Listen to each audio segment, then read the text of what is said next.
ഇന്നിപ്പോൾ നമ്മളിവിടുത്തെ മാഗിയാണ് പരീക്ഷിക്കുന്നത്, നൂഡിൽസ്. അപ്പോൾ ഇത് ഞങ്ങൾ പൊട്ടിച്ചൊരു പാത്രത്തിലേക്ക് മാഗിയുടെ ഇതിട്ടിട്ടുണ്ട്. എന്നിട്ട് ഒരു 2 എണ്ണമാണ് ഞങ്ങൾ ഉദ്ദേശിച്ചത്. അപ്പോൾ അതിലിത് ഇങ്ങനത്തെ ഒരു ലിക്വിഡ് ഉണ്ടായിരുന്നു. ഇതെന്താ സംഭവം എന്നൊന്നും നമുക്കറിയില്ല. എന്നിട്ട് നമ്മളിത് കുറച്ച് വെള്ളം ഒഴിച്ചു. വെള്ളം കുറച്ച് ഒഴിച്ചിട്ട് നേരെ നമ്മൾ അടുപ്പിലോട്ട് വെച്ചു. അത് കഴിഞ്ഞിട്ട് ആ ലിക്വിഡ് എന്താണെന്ന് ഇതൊന്നും നമുക്ക് മനസ്സിലായില്ല. എന്നാലും അത് പൊട്ടിച്ചിട്ട് അതിൻ്റെ ഉള്ളിൽ ആ കറുപ്പ് എന്താണെന്ന് എനിക്ക് മനസ്സിലായില്ല കേട്ടോ. എന്നിട്ട് അതിൽ നമുക്ക് വേറൊരു പാക്കറ്റ് ഉണ്ട്, ഇതേ കണ്ട, അതും കൂടെ ഞങ്ങൾ അങ്ങോട്ട് പൊട്ടിച്ചിട്ടു.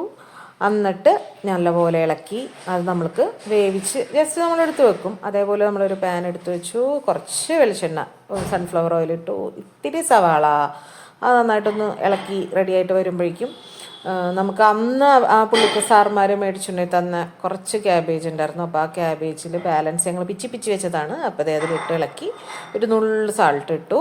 2 മുട്ട, ഞങ്ങൾ 2 പേരാണല്ലോ, ഞങ്ങൾ 2 മുട്ട പൊട്ടിച്ചതിലിട്ട് നല്ലപോലെ ഞങ്ങൾ അങ്ങോട്ട് മിക്സ് ചെയ്തു.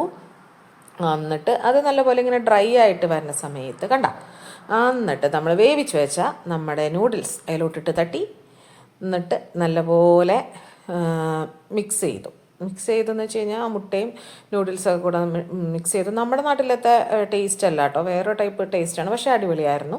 എന്നിട്ട് ഞങ്ങൾ 2 പേർക്കും പ്ലേറ്റിലിട്ട് വെച്ചു, ഭക്ഷണം കഴിച്ചു. ഇന്നത്തെ കഴിഞ്ഞു.